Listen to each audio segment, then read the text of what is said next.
नमस्कार, आप देख रहे हैं जगत क्रांति टीवी और मैं हूं आपके साथ ज्योतिका। आइए रुख करते हैं खबर की ओर।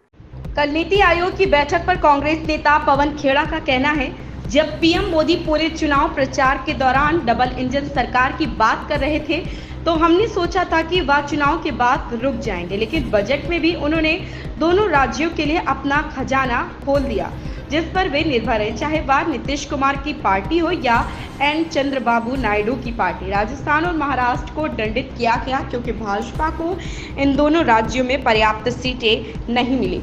हमें यकीन था कि ऐसी मानसिकता वाले प्रधानमंत्री न्याय नहीं कर सकते। यही कारण है कि हमने नीति आयोग की बैठक का बहिष्कार करने का फैसला किया। वे राज्य के निर्वाचित मुख्यमंत्रियों के साथ न्याय नहीं कर सकते। यहाँ तक कि बैठक में गई ममता बनर्जी को भी बोलने की अनुमति नहीं दी गई, उनका माइक बंद कर दिया गया। चुनाव प्रचार में जब प्रधानमंत्री डबल इंजन करते हुए पूरे देश में घूम रहे थे, हमने सोचा कि चुनाव प्रचार खत्म हो जाएगा, चुनाव खत्म हो जाएगा, उसके बाद कम से कम इस तरह की जुबान का इस्तेमाल नहीं करेंगे। लेकिन जब बजट आया तो आपने देखा कि जिन दो राज्यों की सरकारों पर वो निर्भर हैं, जिन पार्टियों पर वो निर्भर हैं, वो नीतीश जी की पार्टी हो या नायडू जी की पार्टी हो, उस दो राज्यों के लिए उन्होंने पूरा भरपूर खजाना खोला। लेकिन राजस्थान को सजा दी क्योंकि राजस्थान ने 11 सीटें हराई भारतीय जनता पार्टी को। महाराष्ट्र को सजा दी क्योंकि वहां भारतीय जनता पार्टी और उनके गठबंधन को भारी हार का सामना करना पड़ा। ऐसे इस तरह की विचारधारा रखें, इस तरह की मानसिकता रखें तो वो देश का प्रधानमंत्री न्याय कर ही नहीं सकता, ये हमें पूरा भरोसा था।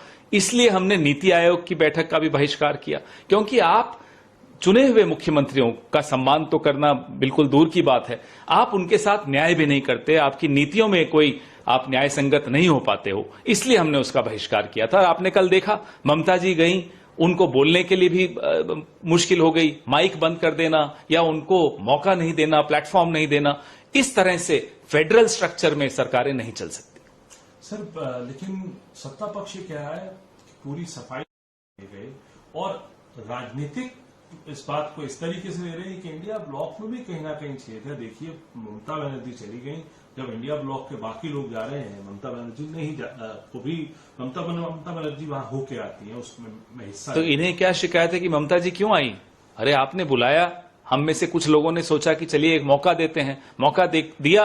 ममता जी को भी समझ में तुरंत आया कि ये मौका देना गलत था, उन्होंने बाहर आके आप सबको बाइट दी, उनके साथ भी कोई अच्छा रवैया नहीं किया। तो ये साबित हो गया कि जो हम सबका भय था या आशंका थी, वो आशंका सच साबित हुई। इस खबर में बस इतना ही। बने रहिए जगत क्रांति टीवी के साथ।